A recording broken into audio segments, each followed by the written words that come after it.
Okay, how's everybody doing today? Just thought I'd do a video showing you my mountain bike to touring bike conversion that I'm doing. I don't really ride off-road that much, especially with the bad back. The bumps are just kill me, but I want to keep on riding. I like to go places. I like to, put some miles on when I ride. So smooth tires, it's always the way it seems to go. I buy a road bike, I feel good. I buy a mountain bike, I instantly want to change the tires to something faster. So here is what I'm doing. I got these Von Traeger H2 comp tires. This is the least expensive of the H2 tires. These are about 30 bucks each. These are 700 by 38. I wanted something still beefy. I actually ordered some 32s and they showed up and I was like, I don't think that's going to work. It's a little bit too skinny.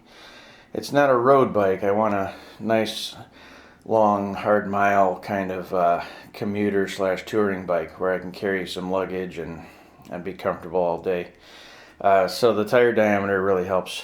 They're also these ones can be pumped up to 85 psi, I think. So you can get them nice and hard if you want, but then you can air them down if you want a little more comfortable.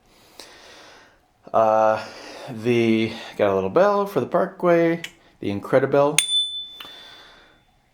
Just a little ding, a little something to let people know you're coming.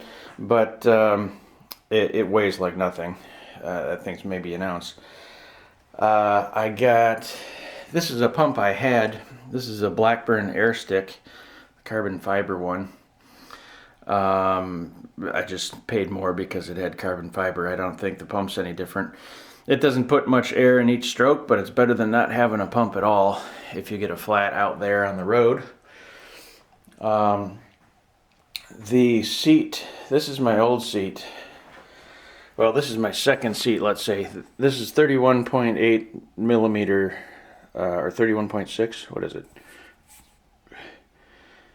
The aluminum tube, so it's really stiff, and I would hit bumps and instantly it would shoot up my spine. So I got this seat for this bike roo, which was a bit more comfortable, but it still digs in. It still takes, with this cutout in the center, these edges get a little bit harder.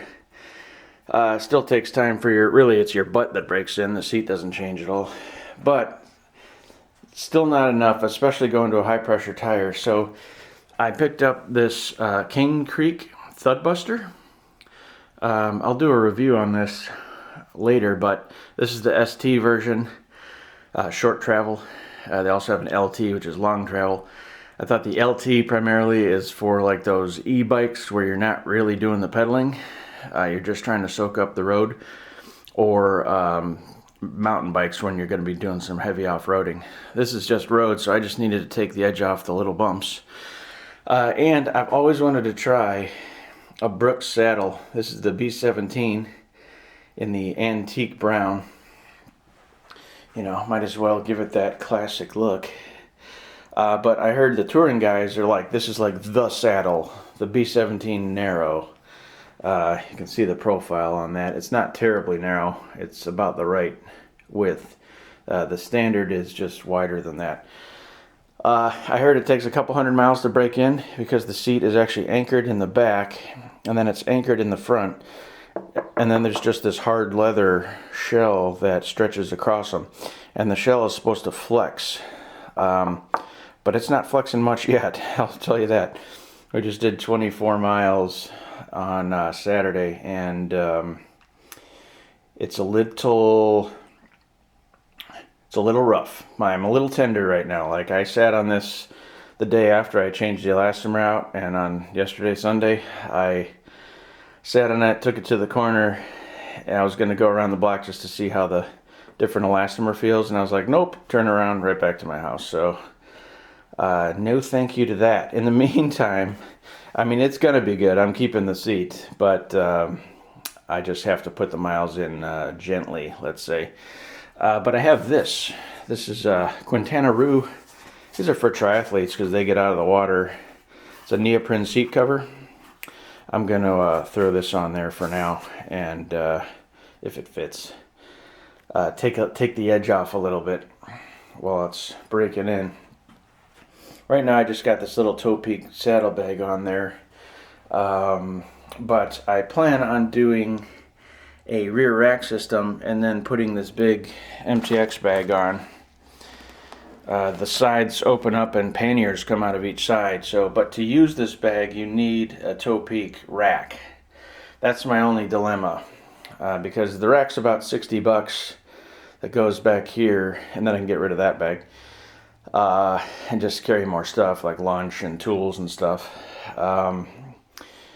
But the rack is not like the ultimate touring bike rack. It holds 55 pounds.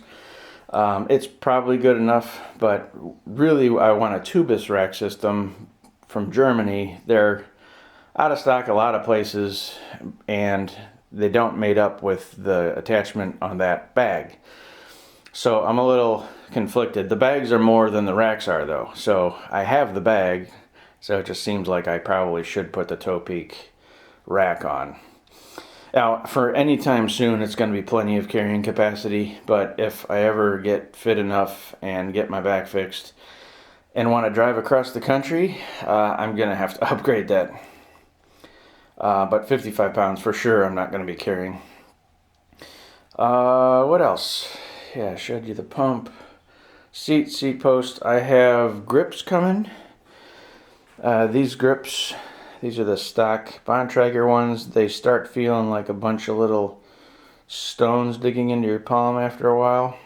So I have some ergon grips with the short bar levers. I also don't like how wide these bars are. These are 720 millimeter. I want to cut them down. I picked up a riser bar, and the dimensions on it that they said there were 760, and that was the narrowest riser bar I could find. But just to give me another inch of height on the front, so I'm not bending over as much. But they came and they sent me 800 millimeter bars, so they were even way out here. The problem with this is anytime I'm riding down a sidewalk getting to and from the parkway, I feel like I'm going to catch the fence, a telephone pole, anything. You can't ride side by side with people. You're just too wide. Plus your arms are so far out that you're like a kite in the wind. It's not aerodynamic at all. I'm used to riding a road bike, and our bars are 44 centimeters across, not 80, so I'm perfectly fine with a narrower setup. So I think I'm going to practice on these and cut them down a bit, get the grips and controls a little bit narrower, and then put the grips with the wide palm swell and the little bar end on them. Those are coming this week. They're already ordered. So anyway, if you have any ideas, I know touring bikes don't generally have front suspension, so we'll just call it, it's like a touring commuter that I'll just have to load up stuff in the back, unless there's a cool handlebar bag option. There's all these cables right here though, so I don't know how exactly that would work. But if you have any ideas for me, let me know. I was trying to search the optimum tire for these, and I just went down a rabbit hole of just looking at every tire on the planet. I've actually ordered 2 more pairs of tires, so those are coming this week too. I'm going to try them all out and test them, and maybe do some tire reviews. Also the pedals. These pedals are plastic. They flex. I'm 206 pounds after the ride. That's the lightest I've been this year. 6'1". But the pedal flexes when I stand up. So I got some alloy pedals coming. Also, I don't know if you can see that. The bearings in here they're not great.